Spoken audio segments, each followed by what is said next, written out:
Magandang hapon sa lahat. So ngayon ay dadako naman tayo sa mga uri ng pelikula. So ito ang mga uri ng pelikula. Una, romansa o pag-ibig, komedya, musikal, pakikipagsapalaran, aksyon, patalambuhay, krimen, drama, epiko, pantasya, katatakutan, at science fiction. So, ang una nating tatalakayin ngayon ay ang romansa o pag-ibig. So, ang romansa o pag-ibig ay isang uri ng pelikula na nakatuon sa romantikong pag-iibigan ng mga tauhan sa kwento. Ito ay naglalaman ng mga eksena ng kilig, lungkot, at saya na nagpapakita ng mga komplikadong damdamin ng pag-ibig. Lalo na ang mga pagsubok na kanilang hinaharap at ang mga kahalagahan ng pagtitiwala at pag-unawa sa isa't isa. So, ang Crazy Beautiful You ay isang halimbawa ng pelikulang romansa sa Pilipinas. Ito ay nagtatampok ng mga pangunahing tauhan na nagtataglay ng magkaibang personalidad at buhay. Ngunit, natagpuan ang isa't isa sa gitna ng kanilang mga pagsubok at pakikibaka. Ang pelikulang ito ay nagpapakita ng mga tema ng pag-ibig, pagkakaisa, at pagbabago sa buhay ng mga karakter. Sa pamamagitan ng mga pelikulang romansa, ang mga manonood ay nahahatak sa mga kwento ng pag-ibig na maaring magbigay inspirasyon at aliw sa kanila. So, ang ikalawa naman natin na tatalakayin ay ang komedya. So, ang pelikula na komedya naman ay isang uri ng pelikula na nakasentro sa pagbibigay ng kasiyahan at aliw sa mga tagapanood. Ang mga pangunahing elemento ng pelikulang komedya ay ang pagkakaroon ng mga sitwasyon at pangyayari na nakakatuwa at nakakagigil. So, ang halimbawa ng pelikulang komedya ay ang Petrang Kabayo. So, ito ay isang magandang halimbawa ng uri ng pelikulang komedya dahil ito ay nakasentro sa kwento ng isang lalaki na nangangalang Petrang Kabayo o kinakatawan ni Vice Ganda sa totoo na buhay, na may mga eksena sa pelikula na nakakapatawa at nagpapasaya tulad ng mga pangyayari na kung saan nagkakaroon ng mga komikong sitwasyon na kinakailangang malutas ni Petrang Kabayo. So, ang susunod ay ang musikal.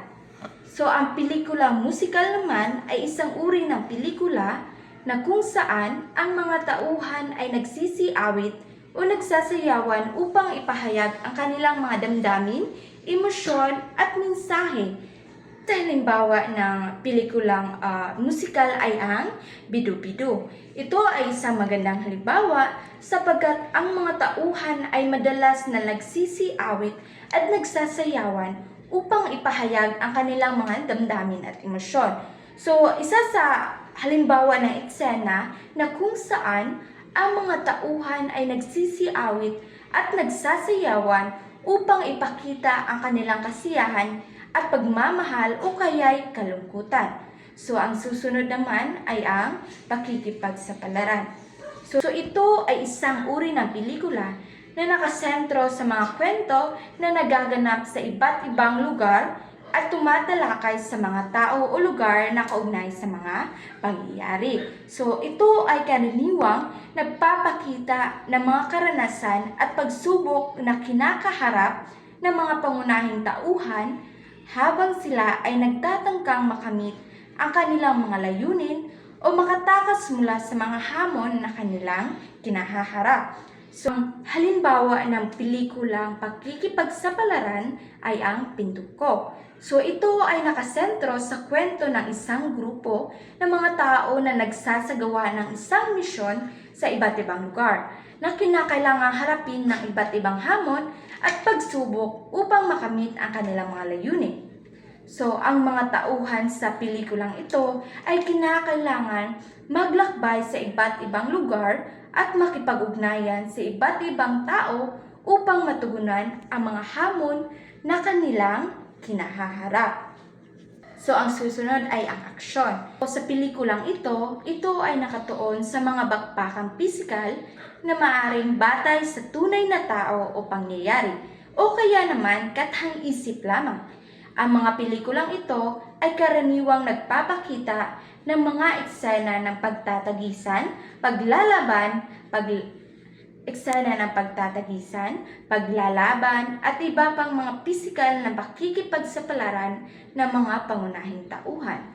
So, ang isa sa halimbawa ay ang batas ng lansangan. So, ito ay nakasentro sa mga tauhan na nakikipagbakbakan at nakikipagtagisan sa iba't ibang paraan upang makamit ang kanilang mga layunin. So, ang susunod ay ang Patalang Buhay. So, ito rin naman ay isang uri ng pelikula na kung saan tumatalakay sa tunay na buhay ng isang tao na kadalasang nagbibigay diin sa mga pinakamasayang bahagi ng kanilang buhay. So, ang mga pelikulang ito ay karaniwang naglalaman ng mga pangyayari mula sa pagkabata hanggang sa pagtanda ng tauhan. Isa sa halimbawa ng pelikulang Patalang Buhay ay ang Piyobik ni Ping Lacson. Si Panfilo Ping Moreno Lacson Jr. na isang kilalang politiko sa Pilipinas. Bilang dating hepe ng Philippine National Police o PNP at isang dating senador, mayroong malawak na kwento at karanasan si Lacson na maaaring maging mapanalikha sa isang pelikula.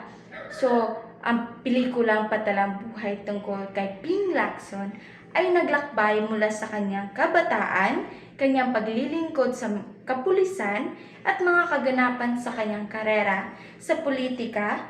Maaari ring itampok nito ang kanyang mga pakikibaka laban sa krimen at korupsyon. Ang kanyang buhay at mga tagumpay ay naging isang inspirasyon para sa maraming tao. So, ang susunod naman ay ang Carmen. So, ito ay uri ng pelikula na kung saan nakatuon sa mga kwento ng mga kriminal mula sa kanilang mga tunay na buhay hanggang sa mga likha ng imahinasyon ng karakter na mayroong napakasamang katauhan. So, karaniwang naglalaman ito ng mga elemento ng krimen, karahasan, at paglutas ng mga kaso. Ito ay nagpapakita ng mga karakter ng pulis, abogado o iba pang sakot sa paglutas ng krimen. So, ang halimbawa ng pelikulang krimen ay ang pelikulang Salvage. Ito ay isang pelikula na naglalarawan ng maraming aspeto ng kriminalidad sa lipunan, kung paano ito nakakaapekto sa mga tao at ang mga kahihinatnan ng mga krimen na gaganap. So, ito rin ay nagbibigay ng pagkakataon para sa pagsasaliksik sa mga dahilan kung bakit nagiging kriminal ang ilan, pati na rin ang mga konsepto ng hustisya at kaparusahan. So, ang susunod ay ang pelikulang drama. So, ito ay isang uri rin ng pelikula na nakatuon sa mga personal na suliranin o tunggalian ng mga tauhan. Ito ay naglalayong magpahayag ng mga damdamin at emosyon sa mga karakter at karaniwang nilalayo nitong makapagpaiyak at makapagpahalaga sa mga manonood. So, ang pelikulang drama ay nagpapakita rin ng mga kwento ng pag-ibig, pamilya, pakikipagsapalaran at iba pang aspeto ng buhay na maaring makarelate ang mga manonood. So, ang halimbawa ng pelikulang drama ay ang pelikulang 7 Sundays. So, ito ay naglalarawan ng mga pamilyang Pilipino at ang kanilang mga relasyon, pagsubok at pagkakaisa sa kabila ng mga pagtutol at tunggalian. Sa pelikulang ito ay nagtaglay ng mga makabuluhan at makahulugang mensahe tungkol sa pagmamahalan at pagpapatawad sa loob ng pamilya. So, ang susunod naman ay ang epiko. So, ang epiko naman ay nagbibigay diin sa dramang pantao mula sa isang mas malawak na anggulo, karaniwan ring tumatalakay sa mga kaganapang mahiwaga, maalamat at makasaysayan. So ito rin ay kadalasang nagpapakita ng mga heroikong pakikipagsapalaran laban sa mga kaaway at pagtuklas sa mga lihim ng lipunan. So isa sa halimbawa ay ang Orduha. Ang pelikulang Orduha ay isang animasyong pelikula na bumabalik sa panahon ng mga mandirigma at prinsesa sa sinaunang Pilipinas. So, pinapakita nito ang kwento ni Prinsesa Orduha ng Tawalisi, isang babaeng leader at mandirigma mula sa kasaysayan ng Pilipinas.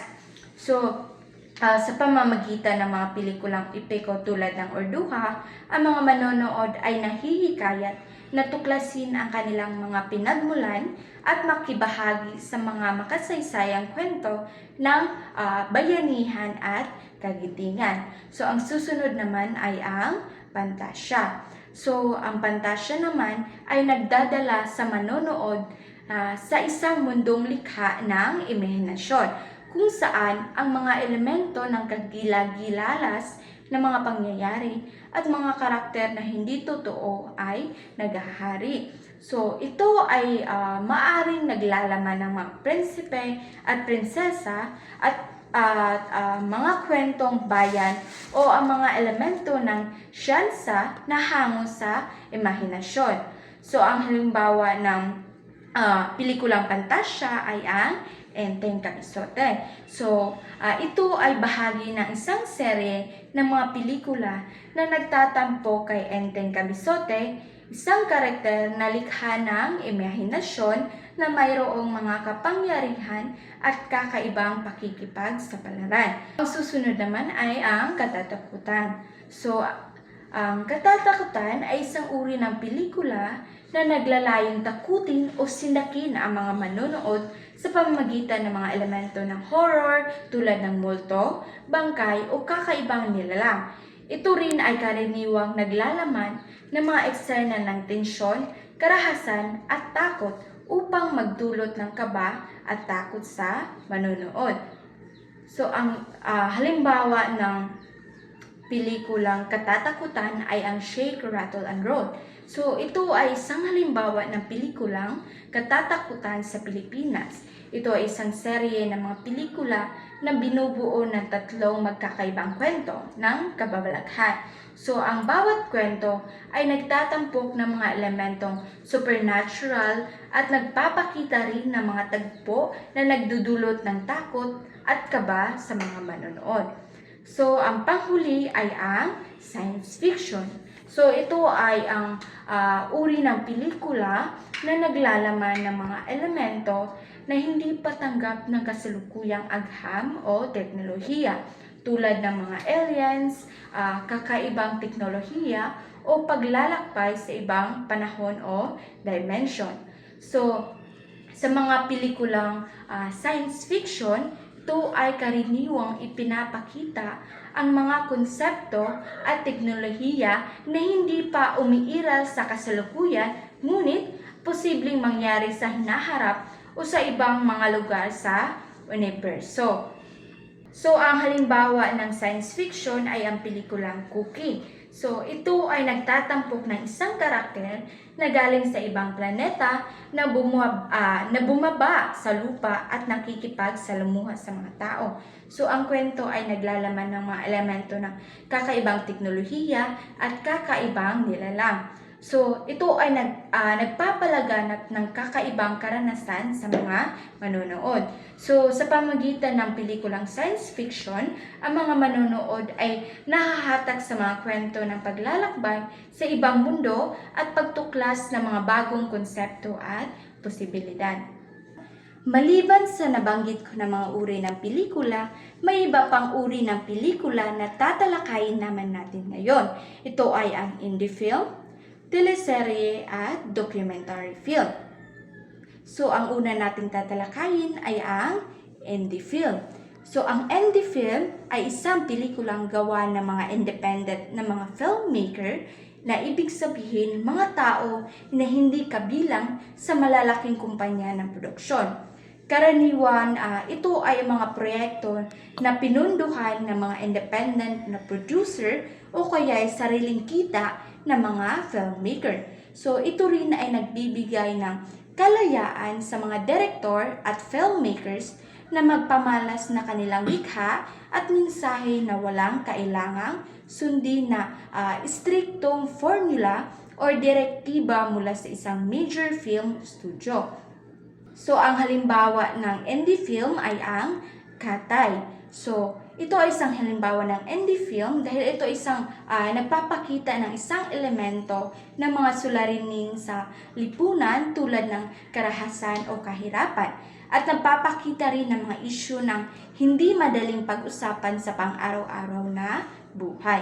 So, ang pelikulang ito ang pinakamatayog na narating ng indie film dahil ito ay nawagi ni Brillantes Mendoza sa Cannes Film Festival. Sunod naman ay ang teleserye. So, ang teleserye naman ay isang uri ng palabas o pelikula sa telebisyon na binubuo ng maraming episodyo na karaniwang tumatalakay sa iba't ibang mga kwento ng pag-ibig, pakikipagsapalaran at mga intriga. Karaniwang ito ay pinapalabas araw-araw o kaya sa regular na oras tuwing linggo. So, isa sa halimbawa ng teleserye ay ang Pangako Sa'yo. So, ito ay kilala sa pagiging isang makabuluhang seryeng umiikot sa mga kwentong pag-ibig at pakikipagsapalaran at ito rin ang unang inere na pelikula ng ABS-CBN. So, ang panghuli ay ang documentary film.